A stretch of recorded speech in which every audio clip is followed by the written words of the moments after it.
Slušate emisiju Kroz sveto pismo.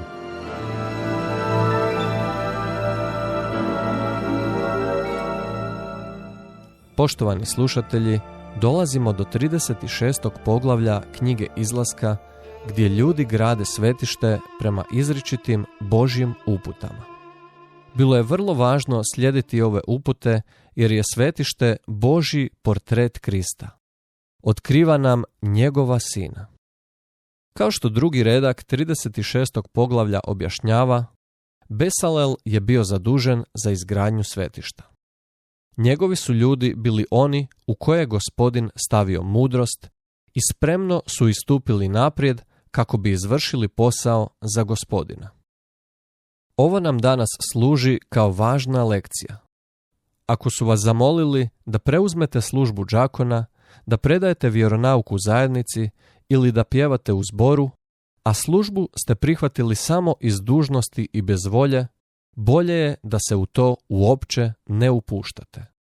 Bog ne može iskoristiti vaše volontiranje ako nije dano radosno i od srca. Za Besalela i njegove ljude izgradnja šatora nije bila posao i oni ne gledaju na sat. Ovaj važan posao nisu obavljali iz dužnosti, već zato što je to bio poziv koji im je zapovjeđen. Zvuči kao ropstvo, ali nije, jer je ovo bio posao koji su željeli raditi. Njihova su srca u tome i to je način na koji trebamo raditi Božji posao. Zatim, u 5. retku, dolazi nešto zapanjujuće. Ljudi su donijeli više darova nego je trebalo i koliko znam, to je jedino mjesto u Bibliji gdje su ljudi zamoljeni da prestanu davati. Nikada prije nisam čuo za takav zahtjev.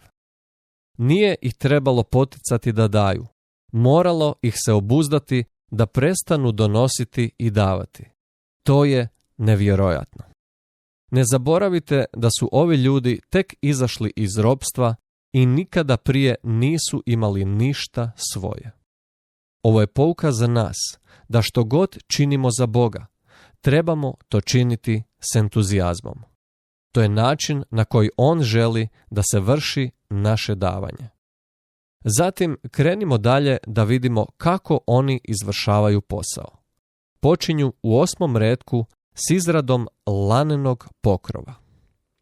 Ovi laneni zastori pokrivali su cijelo svetište. Služili su i kao pokrivala za pokućstvo kad su ljudi izlazili na putovanje pustinjom. A činili su i ogradu izvan šatora prebivališta. Sve je to bilo od lanenog platna. Sada mi ovo fino predano egipatsko platno govori o Kristovom karakteru i pravednosti u koju nas je zaogrnuo kako bismo mogli stajati u Božjoj prisutnosti. Krist je dovoljan da zadovolji našu potrebu za spasenjem. Zatim su postavljene zavjese od kozje dlake i pokrivač od ovnujskih koža, a iza svega toga daske od bagremova drva. Sve je ovo bilo za vanjsku stranu prebivališta. Rekao sam to ranije i reći ću opet. Vjerujem da sve ove detaljne upute, razrađena konstrukcija i čisti materijali izravno govore o Kristovoj osobi na ovaj ili onaj način. Zatim su došla srebrna podnožja koja su bila postavljena ispod dasaka. Bila su spojena s klinovima koji su se uklopili u podnožja od srebra, tako da je cijelo prebivalište počivalo na srebru. To srebro, kako ćemo pronaći, govori o iskupljenju. I tako, prijatelji, kakav će biti vaš stav dok budete služili, davali i gledali Gospodina Isusa u Kristovom tijelu, njegovoj crkvi? Poštovani slušatelji, ovime završavamo naše poroučavanje o izlasku 36. poglavlje. Za više informacija posjetite web stranicu www.ttb.org. Srdačan pozdrav i do slušanja.